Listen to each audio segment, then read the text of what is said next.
If you've been live streaming online for any length of time, be it it's your first day or you're planning on doing it, or if you've been doing it for a few years, then you may want to consider one very viable option in monetization with merchandise. Yep. If you want to learn more about that, make sure you stay tuned to today's video. Because this video's for you.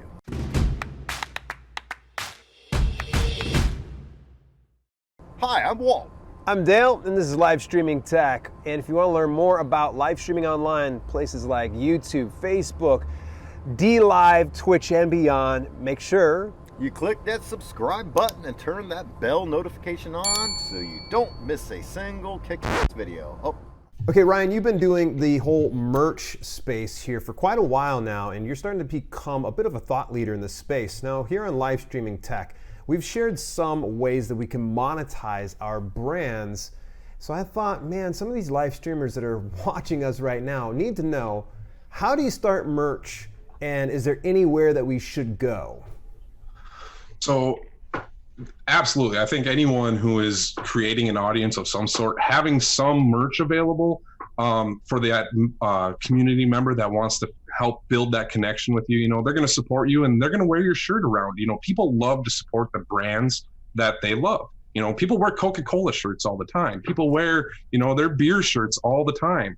So why not wear the Ryan shirt or the Dale shirt or the, Billy streaming on Twitch shirt? There's a lot of ways you can do it.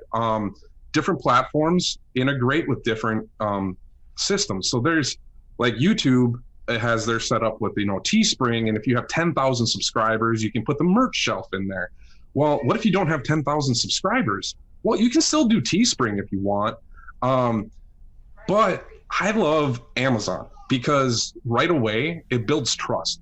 Everyone trusts that what they're buying on Amazon, they're going to get fast, they're going to get a decent quality product, and it's not going to be a scam. You send someone over to billsmerch.tv or something, sometimes they might be like, oh, what am I ordering here? The website looks a little janky, and if you built your own, it turns some people off.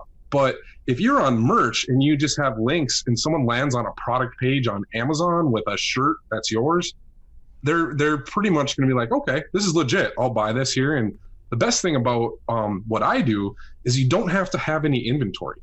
You don't need to have any physical products on hand. All you do, like this one right here, I just got my logo on here. It's just kind of like a little chest logo shirt.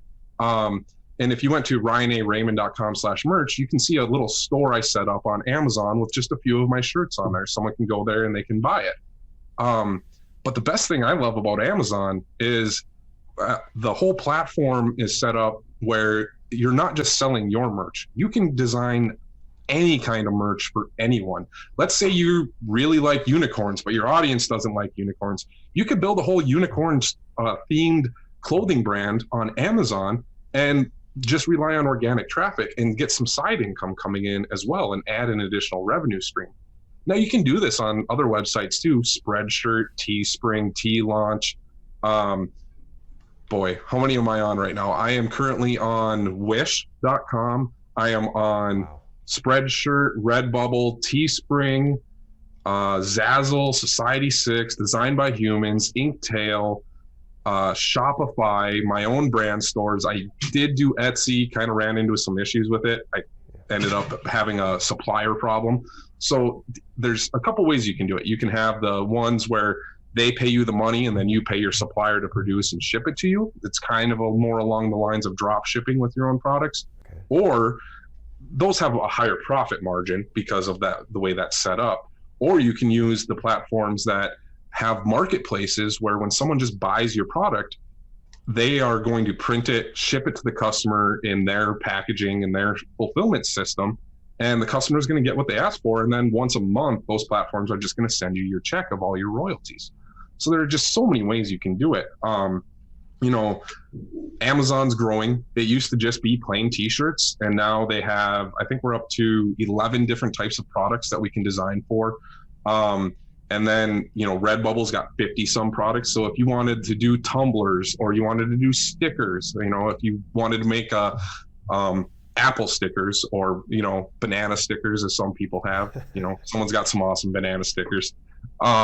There's lots of different ways you can do it. So you don't have to just do t-shirts. You can do pop sockets for the back of phones. You can do hoodies. You can do posters.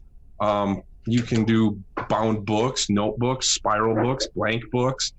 The possibilities in the print on demand space are really kind of endless. I mean, as you know, with self-publishing, that with books, you have kind of an endless opportunity of different styles of books you can make, you know, your low content, full novels, planners, and all that sort of thing. With what I do, it's mostly about creating something, finding an audience that is going to want what I'm creating and putting it out there.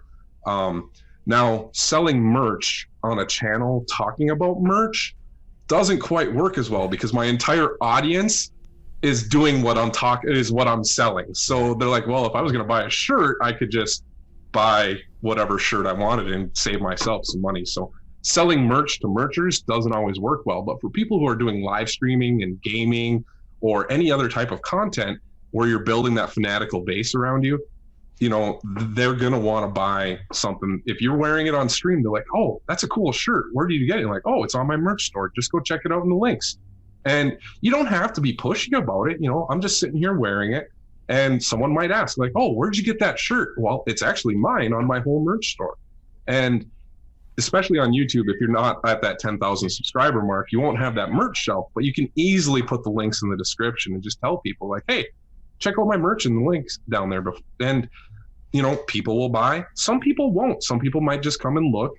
But that's with anything online. You're going to have some things that people really want, and some people who are just going to be kind of looky-loos, but, you know, they still came. They liked your video. They donated you some donation on Twitch or wherever your platform is that you're streaming.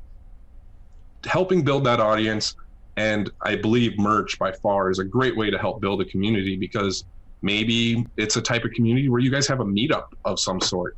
And if everyone showed up all wearing the same merch, you know, it helps build that same community. Or they post a picture of themselves wearing it on Instagram or Twitter, and it just helps grow. So by providing that audience something that they can feel can get a piece of you, I think is a great way to help expand anyone's audience. Hey, Ryan, I appreciate all those tips. This is really awesome. Actually, folks, you can go over and find out how to actually do it when you click this little icon. It's covering me up right now. You're going to click it, actually. Click that, get it out of the way. You're going to go over and subscribe to Ryan's channel. Hey, we will see you folks over there.